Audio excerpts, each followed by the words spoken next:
Hello and welcome to the last in our current series of Wildwatch out of Africa with me, Chris Packham. I'm currently in the Masai Mara and behind me is a fabulous group of elephants. What else is coming up this week? Well, I come face to face with a rather boisterous animal orphan, but luckily survived to tell the tale. We head out after dark, not in search of the big 5, but the little 5 million, as we go on a bug safari. And I'll be getting a bird's eye view of the Masai Mara here and recapping on our fabulous month-long adventure in Africa. Well, you know, it's sad to have to leave them, but we better crack on with our wild encounter. And this week, it's Hips and Crocs.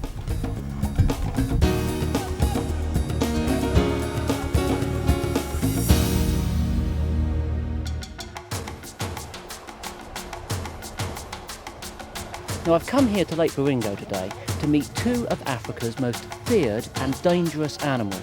The paradox is that one of them is thought by many people to be cuddly, and the other one is one of my favourite animals.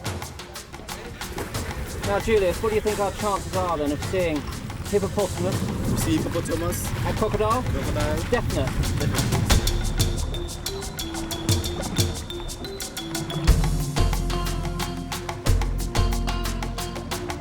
Julius, tell me a bit about the hippos that live here in Baringo. Are they dangerous animals? A lot of people say hippos are very, very dangerous. If you go close to them, they are dangerous, about 2 to 3 meters near to them. But if you live about 10 meters, 5 to 10 meters, Yeah. they're not dangerous. So they're not going to knock us out of the boat this afternoon? No. They won't come. What about the crocs then? Because someone's told me that the crocs that live here in Baringo don't eat people.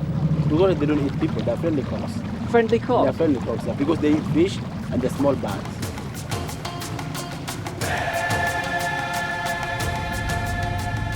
I've got to say, crocodiles, there's something really enchanting about them. They're beautiful to look at, they're a superb predator, and the key thing is, they've been around for millions and millions of years. They existed before the dinosaurs, and of course they survived them. So if you were wearing one, you'd have to take your hat off to crocodiles.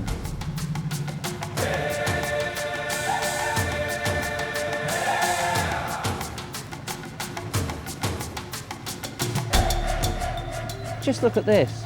This weather's so changeable. Now it's brilliant sunshine and really, really warm. And what's more, the hippos have turned up.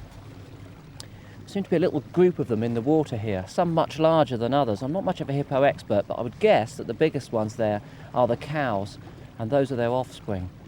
The reason that hippos spend all of their day in the water is that they're one of only 3 species of animal on Earth that get sunburn. Us, pigs, and hippos. This is absolutely amazing. Normally, hippos will only ever go onto land to feed at night. They feed on grass, so they don't eat while they're in the water at all, and they'll go onshore at night, and they're normally very timid and shy, but this hippo here has gone right out in broad, sunny daylight. Look at that. You really get a sense of how big and bulky they are, which you don't when you only see their heads in the water. You can see how pink and tender its skin looks as well. No doubt he's dashing back in because he hasn't got any factor 35.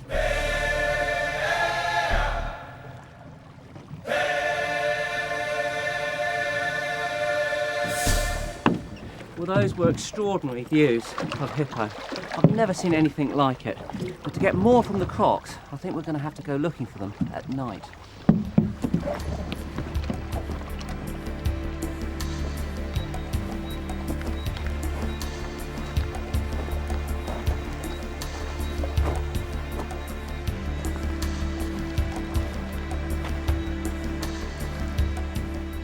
Now, crocodiles are actually quite active at night, and they've got extremely acute night vision.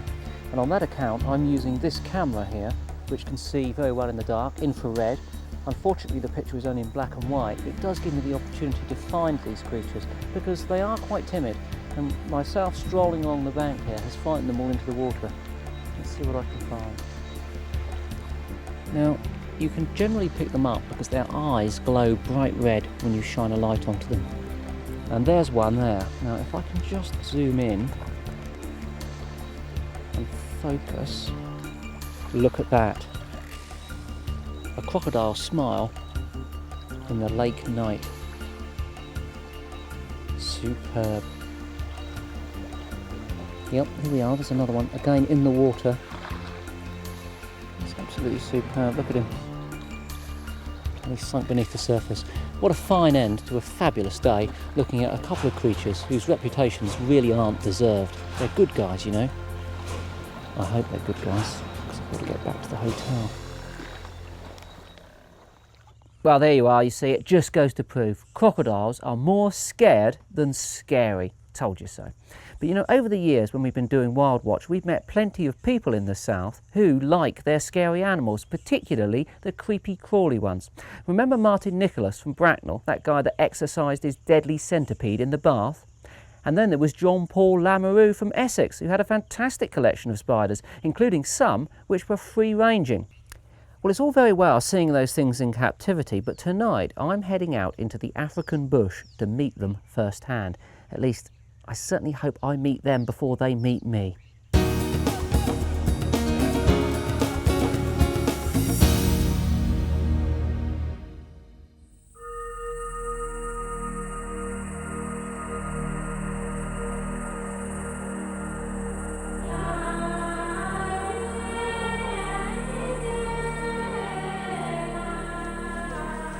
You know, when most people come on safari in Africa, they're after the big five: elephant, buffalo, rhino, lion and leopard. And of course, to see these animals, they have to stay in the vehicle because they're dangerous. But if you're in the vehicle, you miss out not on the big five, but on the little 5 million, the myriad of invertebrates that there are living here. Kuhn Mays is one of Kenya's leading entomologists, and with his expertise, I'm looking forward to a bug safari where we should turn up all sorts of creatures, great and small. Well, these are the whistling thorns, the famous ones. And here we have a nest of the black ants in it. So the ants have caused the gall to be made, haven't they? Yes, yes, this is a reaction of the tree against this ant coming and poking into it. It's like a cancer that grows on it. What's the benefit to the plant, though? These ants play a role in protecting the acacia against larger herbivores like elephant. Probably because the elephant doesn't want these ants crawling up his trunk. He goes to another acacia tree. So it's a great example of an insect helping a plant whilst the plant helps the insect. Yes. Symbiosis. Symbiosis, that's it.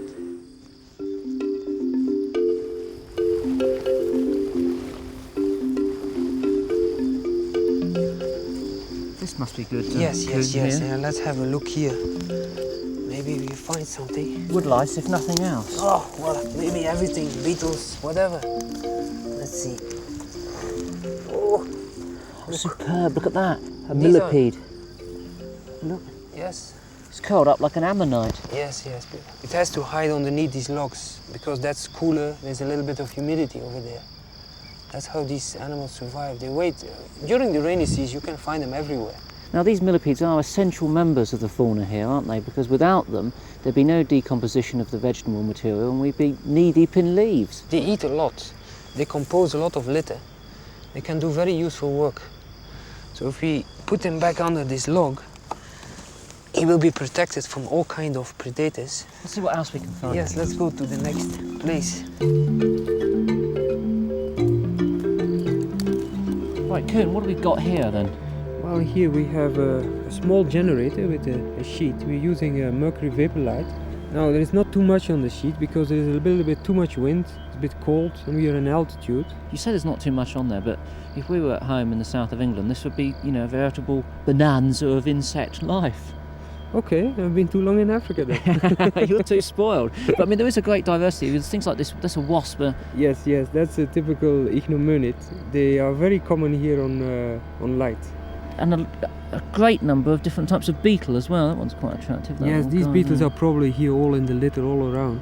Okay, now do you think that any of these insects that are on here, however small, are new to science? Or do you think that all of these are known? No, it's quite possible. So you could come to Africa and if you put the time in, leave having, you know, an animal named after you. That one is... Yeah, that's true. Pachymus insignificus. Insignificant, certainly. That's for sure. Do you think there's any chance that we might be able to find something bigger? Like a spider or a scorpion or something like that? Well, for that we have to go and walk around in the bush.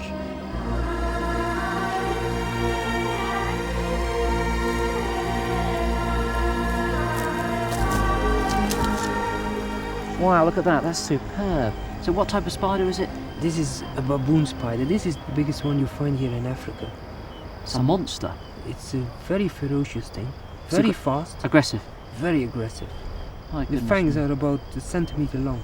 Well, what a fine end to the evening, Kuhn, because, you know, a lot of people come to Africa and they're impressed by the ferocity of leopards and lions. But what we've got here is an invertebrate lion, isn't it? It's a living tyrannosaurus in terms of size. Not a lion, but a tyrannosaur. Yes. This is a very ferocious animal. Well, do you know what I think? I think it's a wise zoologist that leaves a tyrannosaur in peace, actually. Yes. We don't Shall want we to deal with this depart one. Yes, before let's we... depart with it. Now, seeing that baboon spider in the wild is a bit different than seeing it in a glass case down the pet shop. But, you know, not all the animals here, big or small, are nasty and fierce. Just look at this wonderful tame warthog. Now, they look a bit hard, don't they, with their funny faces and those formidable tusks there, but those are actually used for rooting, just as wild boar and pigs would use them at home in the New Forest. Only there, of course, they'd be after acorns. Out here, he's after all sorts of exotic roots. But look at this. A neat idea, kneeling down when you're feeding. Gets your mouth closer to the ground. Hey, leave that cameraman alone. Today I'm paying a visit to Nairobi's animal orphanage. Now, there are plenty of animal orphanages all across the south of England, but I'm rather hoping this one's going to have something a little bit more exotic than grey squirrels and hedgehogs. The orphanage is not only a safe haven for a huge variety of wild animals, it also provides a place where local Kenyans can learn more about their own native species. I met Joseph, the manager. It's one of the stickiest noses and stickiest tongue, Joseph, I've ever come across. This is Betty the buffalo, yeah? Yes, it is. What a beauty. But tell me a bit about the orphanage and its aims and objectives. Okay. The orphanage was started to take care of sick and orphaned animals because when the park wardens would go on their park patrols, they would come across an orphan and then they would look after the orphan in their garage or something. It wasn't a good place to look after. So this facility was set up to look after sick and orphaned animals way back in 1964. 64? Yes. It's been going a long time. It's been going a long time, yes. Now, it's very popular with young people, plenty of school groups. This is the opportunity they had to visit the animals at very close range and look at how they look like, their size, the color of the skin and so on. It may be the only opportunity they have to see some of these wild animals. These fabulous 6-month-old cheetah cubs were found abandoned in the southern part of Kenya, where there were plenty of grasslands. You see, female cheetahs have to go off and hunt by themselves and then have no help from the male whatsoever, so they have to leave the cubs behind. They are frequently killed by lions or disturbed by people, and as a consequence, quite a few cheetah cubs come to the orphanage from that part of the country. Now, of course, hand-rearing them means it's going to be very difficult to put them back into the wild, but in future they have plans to change their method of upbringing so that they can attempt this very difficult process. You know, I often call cheetahs honorary birds. They're such good mammals that they're almost birds. They're beautifully adapted to their lifestyle. They've got this very long back and this tail, which will grow into a fantastic organ of balance. Because they run so fast and need to get so much oxygen into their lungs to do so, they've got the biggest nostrils of all cats. They've got that lovely tear stripe down underneath their eye, which stops the glare coming off of the plains when they're hunting. And of course, they're super lightweight for high speeds. They do 7 or 8 meters in a single stride. Don't you?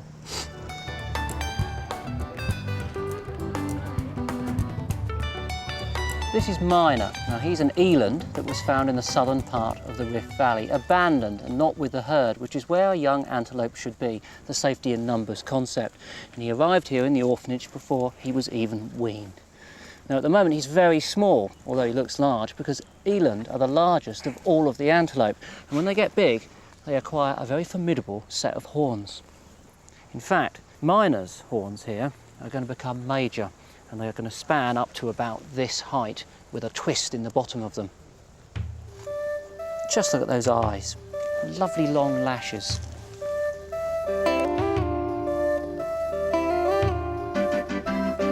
This is Moyali the lion. He's about 9 months old, he's a male, and already he's extremely strong. And of course that's the key to a lion's success, his strength. Now, Moyali was rescued from a family who were keeping him illegally. You just can't keep wild animals here in Kenya. You need a licence from the Kenyan Wildlife Service to keep lions like this. And one thing you may have noticed is that his tail's a bit short.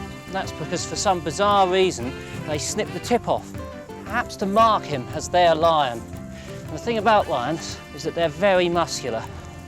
And they like a bit of rough and tumble, don't they?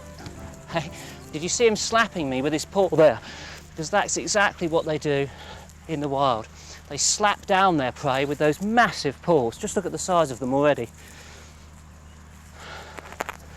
Now, as you can see, Moyali here is circling round and round. And that's because he wants to get on my back. And if I were to go down and let him climb on, he'd more than likely bite me in the back of the neck, which is what lions do. And then maybe switch round to the front and try and constrict my windpipe. Now, of course, he'd only be playing at this stage, but if he was fully grown, it'd last a matter of seconds. Now, just like all young animals, when they're playing, Moyali's getting a bit too excited now, and his claws are out, and he's getting a bit too boisterous. So I think it's about time to call it a day. But you know what strikes me is that you can visit any number of animal orphanages in the UK, but you never run the risk of getting mauled by a lion. So it's never this exciting, is it? You big bully. Well, that's my opinion, but then I'm slightly mad, and if getting mauled by Moyali isn't your thing, there are some top places to visit in the south which lend a hand to other animal orphans.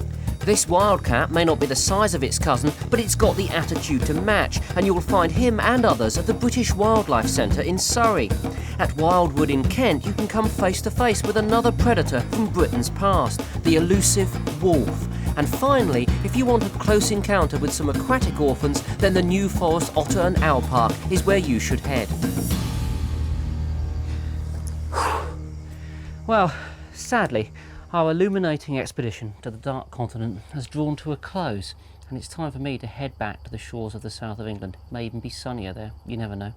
But before we go, take a look at this, because these are the highlights that we simply couldn't squeeze into all of the other programmes, and some of them are pretty special.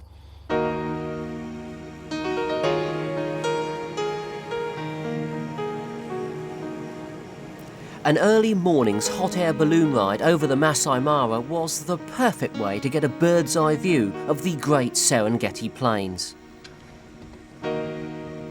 During the flight, I had expectations of seeing herds of zebra, harems of impala, but when we serenely glided right over a black rhino, I was left absolutely breathless. Superb.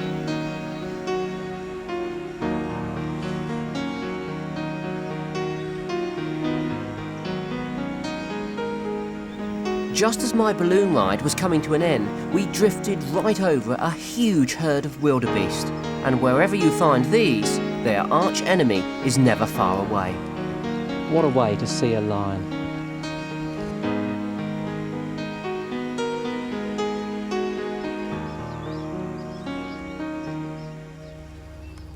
Now, most people don't give hyenas a second glance. They think they're scabby, skanky, smelly, scavenging animals. But one day, on our route back to camp, we came across a den full of baby hyenas, and weren't they cute?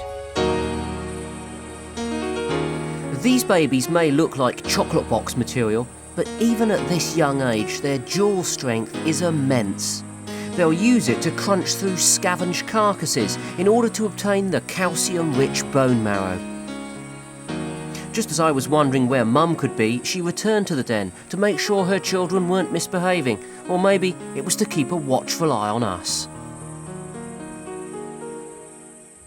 Now, every once in a while you get extraordinarily lucky, and something I've always wanted to see all of my life was the famous event that takes place here twice a year, the wildebeest crossing the Mara River back into Tanzania. It's a spectacle of migration, and we just happened to turn up on exactly the right day at the right time.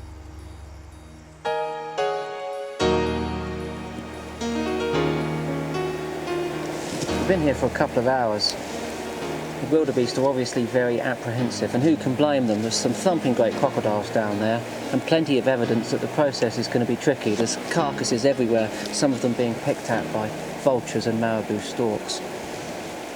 but it's extremely hot, and I can only imagine that those poor wildebeest are getting thirsty. If it happens, what will be a remarkable event for me, because I've never seen it before, is something that's happened here for thousands of years.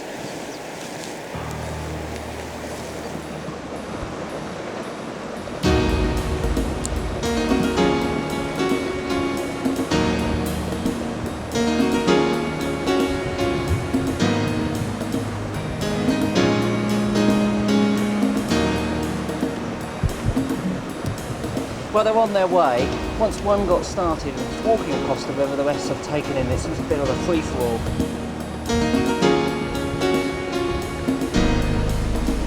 Just look at that, it's absolutely incredible.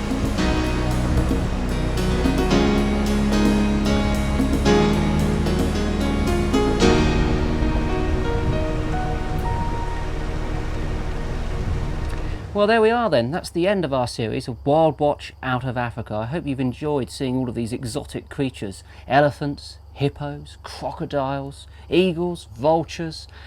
Pretty splendid stuff. But you know, I always think home is where the heart is. And I'm not joking when I say I'm quite looking forward to going back to my own back garden to look at some squirrels and maybe a goldfinch on my bird table. What a treat that would be.